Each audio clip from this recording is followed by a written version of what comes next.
The law of awareness says you must know yourself to grow yourself.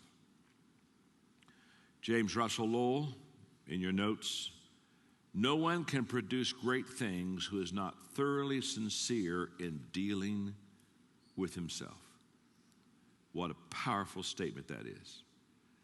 You and I need to become aware of who we are, and we need to know what our passion is. We need to know what our purpose is. When people talk about themselves and trying to find themselves, I immediately talk to them about what is your passion, what is your purpose. Let me kind of walk you through this kind of quickly of how to figure this out, because this is so important in your awareness. The first question I would ask you about your passion is, do you like what you're doing now? Surprisingly, the majority of the people, when I ask them that question, say no. And this amazes me. I'll be just having a conversation. Hey, do you like your job? You know what? Most people say they don't. And sometimes they'll even look at me and say, well, I don't really care for my job. What would you advise me to do? And then they don't like my advice, because when somebody tells me they don't like their job, I just immediately say, well, I'd quit. I have no idea. Now, please, maybe some of you can help me in the audience today. I have no idea why somebody would do something every day that they didn't like. This is beyond me. Why would a person go and do a job that they don't like and complain about it all day and call it life? And to be honest with you, I don't want to work beside them either, because it's bad enough for them to be miserable in their doing, but when they're miserable in what they're doing, guess what they do to you? They make you miserable. Haven't you just been beside miserable before? You know what I'm saying? You kind of felt good, but by the end of the day, you felt bad. And you said, well, what did I do to feel bad? You sat by that person. You know what I'm saying? So when people say, well, I don't like my job, what kind of advice do you give me? This is an IQ test. Quit. Why would you, I'm still, it's beyond me. Why would you every day do something what is your passion? And yet I know people who literally spend their whole life, no wonder people look forward to retirement. They can hardly wait to get out. It's almost like prison. They're going to be free at last. The second question is, what would you like to do? Because there is a relationship between finding your passion and reaching your potential. That's a fact. What would you like to do? Let me just, since we're talking about personal growth, say that if you would have known me when I was in school, junior high and high school, I tell parents all the time, when parents are worried about their kids because their kids just seem to be goofing off, and they say, boy, my kids just don't seem to be buckling down. I always say, just relax, take a pill. Because if they would have seen me as a kid, as a parent, they would be greatly encouraged. Because when I went to school, it was nothing but a party. There was one wonderful thing about school was your friends. And I had a whole bunch of friends. And I didn't do studies. My study hall was going around visiting my friends. That was kind of like fellowship time for me. And I was playing ball, and I was enjoying myself. And I didn't get good grades, and I just basically, I was smart enough to wing it and get through high school. If you just hang in and breathe, you get there. You know what I'm talking about. So it's not like a huge accomplishment. It's, can you just stick around long enough? They'll pass you. They kind of pass you up. You know what I mean? And my dad and I, we had these long talks. My dad and I have these long talks. He said, John, you just don't seem to be disciplined. You don't seem to be focused. You just want to play ball and be with your friends. And you're right. And I wasn't. When I went to college, it turned around immediately. Because when I went to college, I was going to get a do now and study for something I wanted to go do. And immediately I made the dean's list. Immediately I disciplined myself. Immediately I started studying. Wasn't really any problem. But can I tell you something? The reason I didn't do it in high school is because I wasn't getting what I wanted to get to go where I really wanted to go. In the moment, me being pragmatic, that I found that I got the subjects down and I could study, they were going to prepare me for the ministry. I got all excited, passionate, the whole process.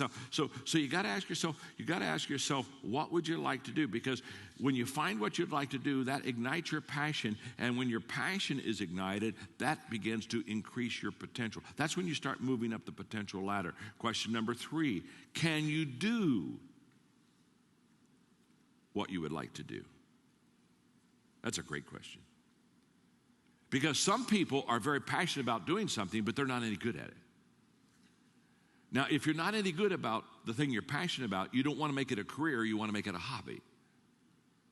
A hobby is a wonderful thing. You don't have to be good at it. You can just have it as a hobby. But don't make it a career. But I remember a guy that I had on staff out in San Diego. Dan, you'll remember this guy. I'll call him Joe. But he wasn't very happy, and I wasn't very happy because he wasn't very happy, and he was kind of dragging the rest of us down. So he and I sat down one day, and we had a lunch, and I looked at him, and I said, Joe, you don't seem to be happy here on staff. What would you like to do? And he looked at me, and he immediately knew what he wanted to do. He said, well, really, he said, what I really want to do in life is I want to be an announcer for the Chicago Cubs. And I looked at him and I said, you're in trouble. Harry Carey's been the announcer for 20 years. He's going to be the announcer for the next 20. He's an icon. He's going to be the announcer till he dies. That is not a job you're going to get. Do you have a second option? What's plan B? Plan A ain't going to happen. If you said, John, what would you really like to do? What I'd really like to do is to be a professional golfer. But there's a problem. I'm not any good. And when you're not any good, it is a drawback. When I play golf with guys and they make bad shots and they complain, I just start laughing at them. And I say, excuse me, do you do this for a living? Well, no. Well, then rejoice. Get real happy on those bad shots, because tell me, if you were doing this for a living, you would be a poor man. You wouldn't have any money. Now, what am I talking about? I'm talking about when you're ready to find your passion and your purpose, you got to ask yourself, can I do this? There are just some things that you can't do, and it's not bad.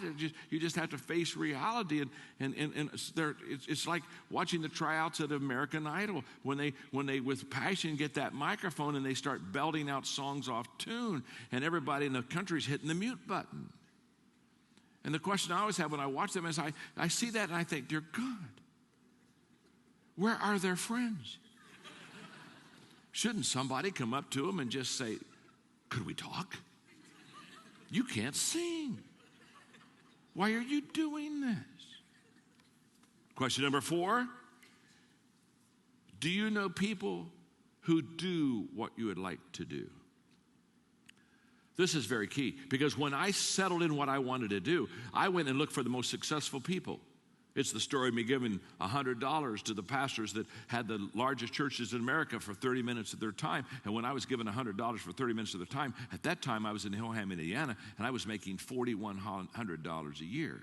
I didn't even make Lyndon Johnson's poverty program. But I was so desirous to learn.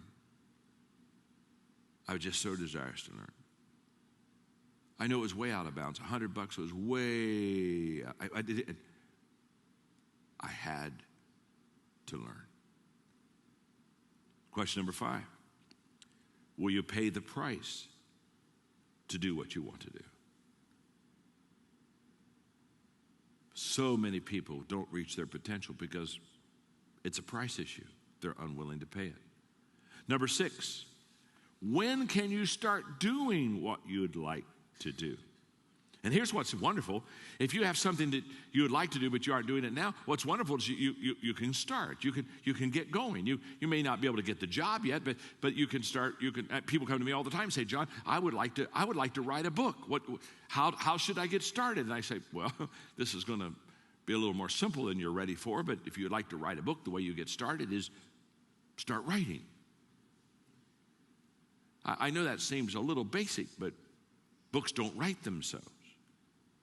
Get a pen, get a paper out. How about a sentence? Start there. Get going. That's what this law is all about.